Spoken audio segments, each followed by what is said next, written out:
ఈ కథ ఒక గొప్ప మనిషి గురించి కాదు, ఎప్పుడూ అవును అని చెప్పే ఒక సాధారణ రైతు గురించి.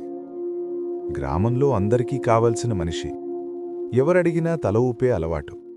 సాయం చేయడం అతనికి భారంగా అనిపించదు, కాని ఆ అలవాటే అతనింట్లో నిశ్శబ్దాన్ని పెంచుతుంది.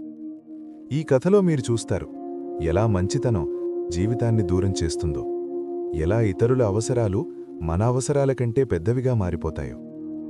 ఇది గొడవల కథ కాదు, ఎవరినీ దోషిగా చూపించే కథ కాదు, ఒక మనిషి లోపల జరుగుతున్న మౌన పోరాటం. కాని మనందరికీ ఎప్పుడో ఒకసారి చెప్పాల్సిన మాట.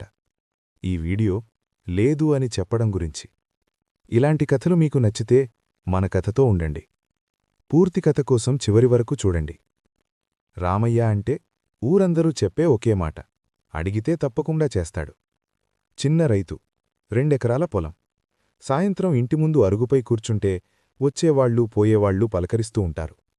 ఎవరైనా రామయ్య రేపు పొలం దున్నాలి, ఎద్దులివ్వగలవా అనడిగితే అతని నోట్లో మాట రాకముందే తల ఊగుతుంది.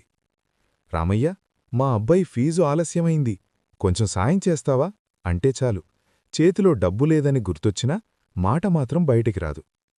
రామయ్య, పంచాయతీ పనికి నువ్వే రావాలి, ఇంటి పనులున్నాయని గుర్తొచ్చినా అడుగు ముందుకు పడుతుంది. రామయ్య ఎప్పుడూ లేదు అనలేదు, అలా అనడం అతనికి రాలేదు. అతని భార్య లక్ష్మి ఎక్కువ మాట్లాడదు, కాని ప్రతి లెక్క ఆమె కళ్లల్లో ఉంటుంది. కూతురు స్కూలు పుస్తకాలు లేకపోయినా కొనడానికి డబ్బుండేది కాదు. లక్ష్మి ఒకరోజు మెల్లగా అడిగింది, ఎందుకండి అందరికీ సాయం చేస్తారు, మనకి అవసరానికి లేనప్పుడు?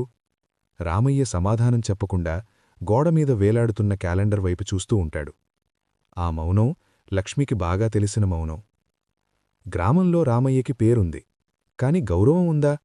పనికి పిలుస్తారు, డబ్బులు సమయానికివ్వరు, ఎద్దులు తీసుకెళ్తారు, తిరిగి ఇవ్వడంలో ఆలస్యం చేస్తారు, అప్పు తీసుకుంటారు, మాట ఇచ్చి మౌనంగా ఉంటారు.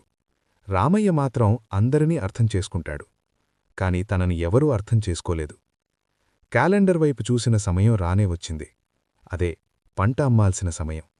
వచ్చిన డబ్బుతో కూతురు పుస్తకాలు ఫీజు కడదామనుకుంటారు. ఈసారి లక్ష్మి గట్టిగా ఒక మాట చెప్పింది, ఎవరు ఏమి అడిగినా కూతురు భవిష్యత్తు గుర్తు తెచ్చుకోండి.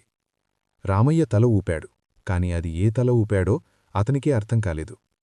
అప్పుడే పక్కింటి శంకరయ్య వచ్చాడు. రామయ్య, రేపు మా ఇంట్లో పెళ్ళుంది, నీ ఎద్దులు కావాలి. అలవాటు ప్రకారం సరే అన్నాడు. లక్ష్మి ఆ మాట వినలేదు, వినాలనుకోలేదు. ఆ రోజు ఎద్దులు లేవు, పంట అమ్మకానికి వెళ్లలేదు, డబ్బు రాలేదు, స్కూల్ ఫీజు కట్టలేదు అని కూతుర్ని బయట నిలబెట్టారు. సాయంత్రం రామయ్య ఇంట్లో నిశ్శబ్దం. దీపం వెలిగినా వెలుగులేదు. అప్పుడే బయటనుంచి నవ్వులు, శంకరయ్య ఇంట్లో పెళ్లి సందడి. ఆ శబ్దాలు రామయ్య గుండెల్లో గుచ్చుకున్నాయి. లక్ష్మి భోజనం వడ్డిచ్చిన రామయ్యకు తినాలి అనిపించలేదు. ఆ రాత్రి రామయ్యకు నిద్ర రాలేదు. బయట అరుగుపై కూర్చున్నాడు. చీకట్లో అతని తండ్రి మాటలు గుర్తొచ్చాయి. మంచివాడిగా ఉండు, కాని నీ విలువ తగ్గించుకోకు.